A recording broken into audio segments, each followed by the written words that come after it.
Good evening from the London Stadium, where West Ham have beaten Manchester United 1-0, a second successive 1-0 away defeat for United in the space of 4 days. Another miserable away day for them, and the end of what's turned into a pretty disappointing week after that win against Villa at Old Trafford last weekend. United suddenly feeling a little bit of pressure for fourth place, and this was just another really disappointing night for them at the moment. It's beginning to feel like momentum is running out of their season, and they need this week off to give them something and give them that boost ahead of Wolves next weekend and the final four Premier League fixtures and leading into the FA Cup final, because at the moment it does feel like performances are dipping and like I say, momentum is just seeping away from them. They started pretty well tonight. I thought there was 3 changes to the starting 11. Tyrone Marshall coming in, Wout Weghorst coming in, Christian Eriksen coming in. Weghorst playing in that midfield role we've seen him do a little bit this season, kind of the Fernandes role. Fernandes on the left and Rashford through the middle. And like I said, they started fairly well. Didn't create a hatful of chances. There was lots of half chances, but first sort of 15-20 minutes brought 4 efforts, I think, that were certainly close to Lucas Fabianski's goal. A couple from Anthony and Fernandes that were on their way in, basically, if they'd been the other side of the post. And at that stage, it felt like United were on top. They were the better team. Like I say, not creating loads, but the atmosphere here was flat.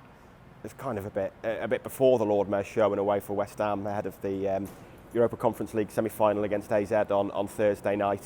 And it seemed like United kind of had a grip on the game, and then came something that's been happening all too often of late, a blunder from David De Gea. Said Benrahma running through from midfield, 3 United defenders surrounding him, and he essentially just ran out of ideas and almost poked an apologetic shot towards goal from 20 yards, 22 yards maybe. As soon as he hit it and it dribbled towards goal, there was groans from the West Ham fans at kind of the lack of impetus and lack of quality from the shot. But somehow De Gea fell away to his right, got a palm to it, and I suppose it dribbled over his palm, just not strong enough wrist. Ball squirmed into the back of the net. I mean, it barely even touched the back of the net. It was going that slowly. And that changed the game, the only goal of the game. But after that, it was West Ham that looked more likely to score. The United response again was really poor, I thought. Happening all too often in games where they're suffering a setback and just getting no response. And having played reasonably well for the first quarter or so, they were never as good again. And like I say, it was West Ham that looked the more likely. 2 goals disallowed, rightly so, to be fair. A penalty appeal for a handball against Lindelof not given, probably the right call as well. But it just shows that the balance of the game at that stage had shifted. And until 8 minutes of injury time, it was West Ham that looked more likely to get the second than it was United equalised. There was a little bit of pressure in the start of that injury time. 2 chances from Martial, 1 from a Fernandes corner, which was a really good chance had he made a better connection with his head. But he didn't, and that was it. And those were the only real chances, I think, of note to get that equaliser. Like I say, just no response, and it felt comfortable for West Ham. It was too slow from United. There's issues at both ends of the pitch, you would say here. De Gea, let's start with De Gea. It is becoming a real issue for United now. We've known all season his kicking is not good enough. He started both halves here by passing the ball straight to a West Ham player.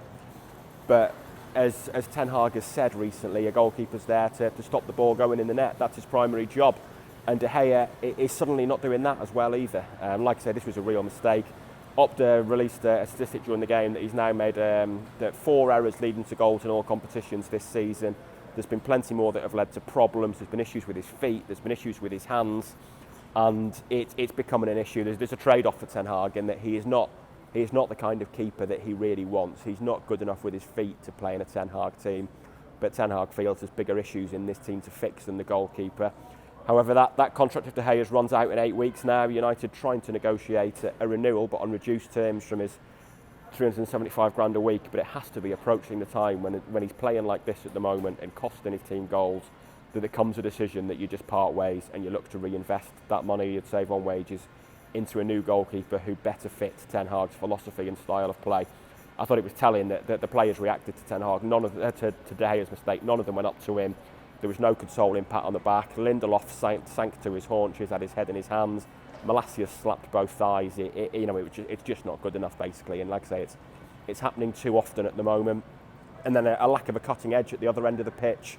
Martial started on Thursday, dropped again tonight.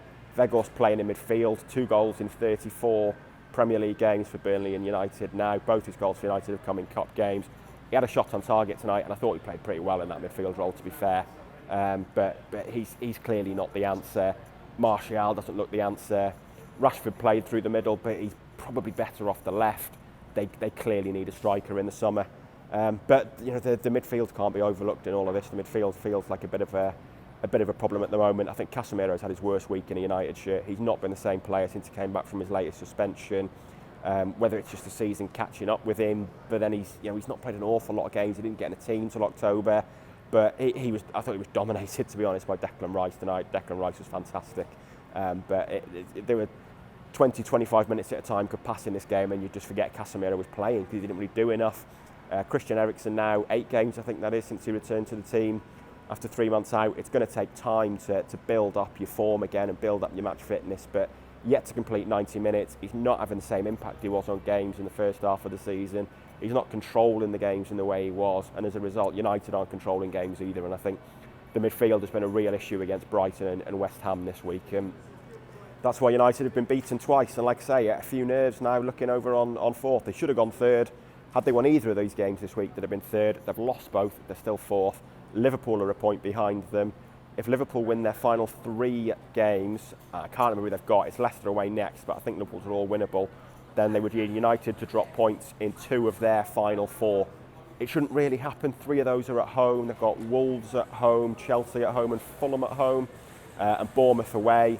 United really shouldn't be dropping points in 2 of those 4, but if they do drop points, especially in one of the next 2, then it could make for a very nervous final week if Liverpool keep winning, and they really shouldn't be in this situation. They should have 4th wrapped up by now. They've been in control of 4th place since probably late January, mid-February.